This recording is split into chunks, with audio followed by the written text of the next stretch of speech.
Hello. हाँ sir, अरे Asia net news Hindi के लिए कैसा आपने है? वक्त निकाला, आपके लिए बहुत बहुत कहाँ पर शुक्रिया। है? पहला सवाल मेरा है कि बंगाल में बीजेपी की सरकार बनाने के लिए आप कई वर्षों से सक्रिय हैं। अब वहाँ बीजेपी की सरकार आगामी चुनाव में बन पाएगी या नहीं, आप शत निरंतर प्रयास प्रतिशत कर रहे बनेगी। हैं। 100% बनेगी, 2/3 बहुमत से बनेगी। ममता बनर्जी निरंतर मुस्लिम तुष्टीकरण की नीति का पालन कर रही है, जबकि बंगाल एक बहुत ही सेंसिटिव राज्य है क्योंकि वो बांग्लादेश से लगा हुआ है। तो इस बारे में आप क्या कहना चाहते हैं? देखिए, यही वो गलती कर रही हैं और इसका परिणाम उनको भुगतना पड़ेगा, क्योंकि तुष्टीकरण की नीति के कारण वहाँ जनता में बहुत जन आक्रोश है और उस इसीलिए लोगों में ममता जी के खिलाफ खिलाफ नफरत सी हो गई। मैं नफरत शब्द का उपयोग कर रहा हूँ और इसी बौखलाहट में वो उन्होंने हिंसा की राजनीति और तेज कर दी। बंगाल में मूल रूप से आपका मुकाबला तृणमूल कांग्रेस से है। इसके अलावा भी आप कांग्रेस को या सीपीआई को अपना प्रतिद्वंदी मानते हैं? हम तो नहीं मानते हैं, क्योंकि उनका वोट परसेंटेज दोनों का मिलाकर भी बड़ी मुश्किल से 7 से 9% हो रहा है, तो हम तो प्रतिद्वंदी नहीं मानते हैं। टीएमसी का वोट परसेंटेज में सिर्फ 2-3% का है अंतर, और इसलिए हमारी और सीधी टीएमसी की ही लड़ाई है और हमें सिर्फ 2-3% वोट ही क्रैक करना है और जी हमारी 2/3 बहुमत की सरकार बन जाएगी। कैलाश जी, हमने कल जो विरोध प्रदर्शन देखा, बहुत ही भव्य तरीके से कार्यकर्ता मतलब आवाज बुलंद कर रहे हैं। तो ये विरोध प्रदर्शन जारी रहेगा? किसके खिलाफ है ये? क्या वाकई में बंगाल में सब कुछ सही नहीं है? सिखों की पगड़ी के साथ जिस तरह से दृश्य सामने आया है वो बहुत हैरान करने वाला है और शर्मनाक है। इस पर आप क्या कहेंगे? देखिए, वहाँ पर सिर्फ 30% लोगों की सरकार है। जी वो सरकार 30% लोगों की चिंता करती है, उनके वोट बैंक की चिंता करती है, 70% लोगों की चिंता नहीं करती। तो मुझे लगता है कि 70% लोगों के मन में उपेक्षा का भाव आ गया है और इसीलिए जन आक्रोश भी है ममता जी के खिलाफ, कि वो सिर्फ 30% लोगों की चिंता करती है।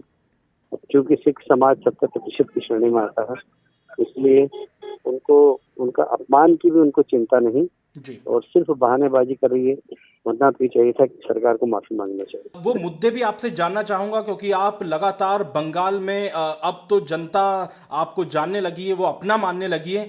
बेसिकली क्या मुद्दे हैं वहां पर, लोगों को समस्याएं क्या हैं? देखिए, गरीबी है, बेरोजगारी है, किसानों को उनके उत्पादन का मूल्य नहीं मिलता, हिंसा की राजनीति है, तुष्टीकरण की नीति है।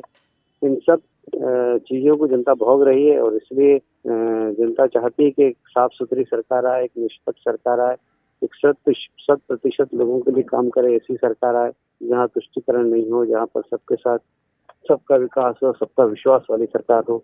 तो वो लगता है उनको कि मोदी जी के नेतृत्व में ही वहाँ पर एक अच्छी सरकार बन सकती है, इसलिए लोगों का भारतीय जनता पार्टी और मोदी जी के प्रति विश्वास बढ़ा है। लोकतंत्र में प्रदर्शन करने का अधिकार सबको है। हमने देखा अरविंद मेनन जी की किस तरह से हालत हो गई थी, वहां पर पुलिस ने किस तरह से बर्बरता रखी। तो इसको लेकर आप अब क्या बीजेपी का प्लान होगा, क्या आप करेंगे? क्या बीजेपी डर जाएगी क्योंकि जिस तरह से लाठीचार्ज हुआ वहां पर?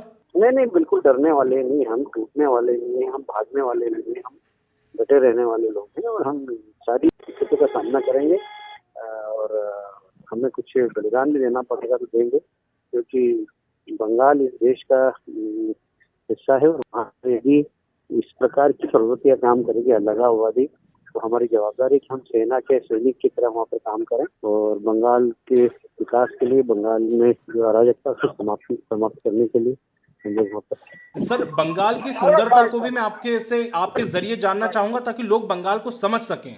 क्योंकि जिस तरह से बंगाल की छवि देश में उकर रही है, लोग डरते हैं इस छवि से। देखिए, बंगाल में जैसे जैसे चुनाव आ रहे हैं वैसे हिंसा की राजनीति बढ़ती जा रही है। जी जी जी। वहाँ पर भारतीय जनता पार्टी का कार्यकर्ता बहुत असुरक्षित महसूस कर रहा है, किंतु साहसी कार्यकर्ता है। जी वह किसी भी प्रकार के संघर्ष से निपटने के लिए तैयार है और यहाँ तक कि उसका बलिदान हो जाए उस बात के लिए भी तैयार है। जैसे सरफरोशी की तमन्ना अब हमारे दिल में है, देखना है जो कितना बाज ये कातिल, इस मानसिकता के साथ वहाँ पर काम कर रहे हैं हमारे कार्यकर्ता। क्या है कि इसी इच्छा शक्ति के कारण वहाँ भारतीय जनता पार्टी बढ़ भी रही है जी। और ममता जी की जमीन खिसकती जा रही है। बिल्कुल, जिस तरह से आपने कहा था कि हम प्रजातांत्रिक तरीके से ममता जी को हराएंगे, लेकिन क्या आपको नहीं लगता है कि दबाने की कोशिश की जा रही है? आप शांति से प्रदर्शन कर रहे हैं लेकिन वहां पर माहौल ही एक अलग तरह का बना दिया जाता है। है ना, वहाँ पर विपक्ष को कुचलने की साजिश काफी पहले से चल रही है। पहले जब सीपीएम ताकतवर थी तो उनको कुचला, उनके लोगों को मारा, सीपीएम को उन्होंने छोटा कर दिया, फिर कांग्रेस को मारा, कांग्रेस के लोगों की हत्या की, उनको छोटा कर दिया। वो समझ रहे थे बीजेपी को भी हम छोटा कर देंगे, जी पर बीजेपी के कार्यकर्ता दूसरी मिट्टी के बने हुए हैं। बिल्कुल जितना ज्यादा वो हिंसक राजनीति हो रही है, उतना ज्यादा बीजेपी का काम वहाँ पर बढ़ रहा है। बिल्कुल। सर, ये जो सिख वाला मामला है, इसको लेकर क्या कहेंगे आप? ये जो सिख के साथ बर्बरता की गई है पुलिस ने।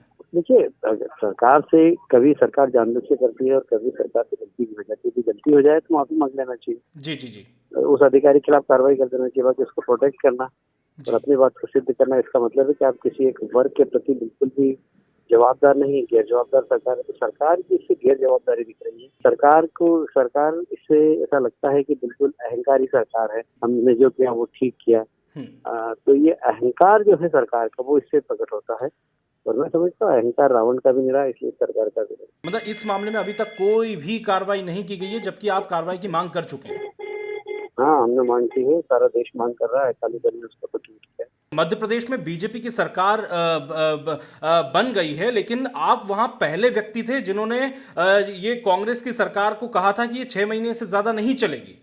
ये सरकार तो 1.5 साल चलेगी। तो आपको, क्योंकि मध्य प्रदेश से आप आते हैं, कद्दावर नेता हैं, तो मध्य प्रदेश में क्या बीजेपी की रणनीति सही ढंग से काम नहीं कर पाई? देखिए, ऐसा है कि कभी कभी भूल हो जाती है, चूक हो जाती है, कभी कभी हमको गलतफहमी भी हो जाती है, कभी कभी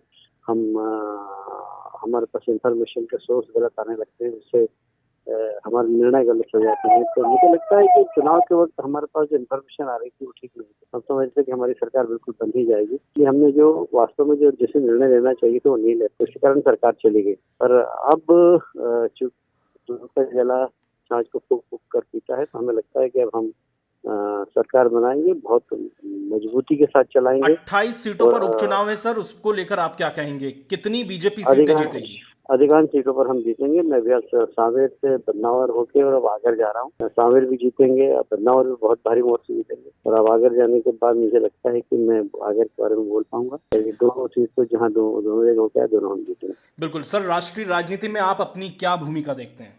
अब तो जो अपना बॉस काम बोले वो करो। उन्होंने बंगाल में भेजा, बंगाल में काम करना है, कल तो करेंगे। बंगाल का काम खत्म हो गया, केरल जाओ तो केरल चले जाएंगे। ये तो जो हमारे नेता कहेंगे वो काम करना।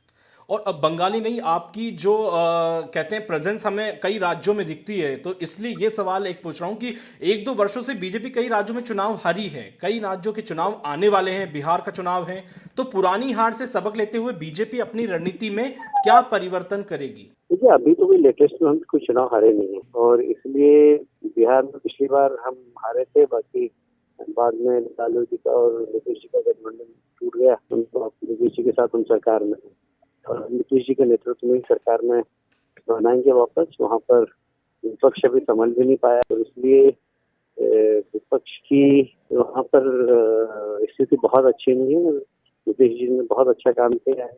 प्रधानमंत्री जी ने जो घोषणा की थी वो सब 1 लाख करोड़ के, उसमें सारे काम वहाँ चल रहे हैं, काफी काम खत्म भी हो गए हैं।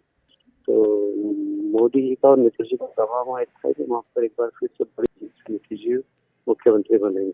कैलाश जी, आखिरी सवाल वापस बंगाल पे लौट के खत्म करूंगा। बंगाल में आपने जो प्रदर्शन किया था, वो उससे ममता जी की नींद आपने उड़ा दी है। अब अगला प्लान आपका क्या होगा? अब कहाँ हम देखेंगे आपको? हम लगातार आंदोलन करेंगे, प्रजातांत्रिक तरीके से आंदोलन करेंगे। अभी युवा मोर्चा का किया था, महिला मोर्चा का करेंगे। और वहाँ एक पूजा, एक बड़ा उत्सव होता है। पूजा से दिवाली तक अभी राजनीतिक गतिविधियां थोड़ी सी कम हो जाती है, तब तक हम संगठनात्मक हमारी तैयारी मजबूत करेंगे। और हमारे गृह मंत्री जी का प्रवास भी वहाँ पर होगा। थोड़ी सी चिंता आएगी, क्योंकि सब फेस्टिवल मूड में रहे। बहुत बहुत शुक्रिया एशियानेट न्यूज़ हिंदी से बातचीत करने के लिए कैलाश जी, और बहुत बहुत हमारी आपको शुभकामनाएं। कैसा लगा ये वीडियो हमें कमेंट सेक्शन में ज़रूर बताएं, और अगर ये वीडियो पसंद आया हो तो इसे लाइक और शेयर भी करें, और हमारे चैनल एशियानेट न्यूज़ हिंदी को सब्सक्राइब करना ना भूलें, और इसके नोटिफिकेशन पाने के लिए बेल आइकन को ज़रूर दबाएं।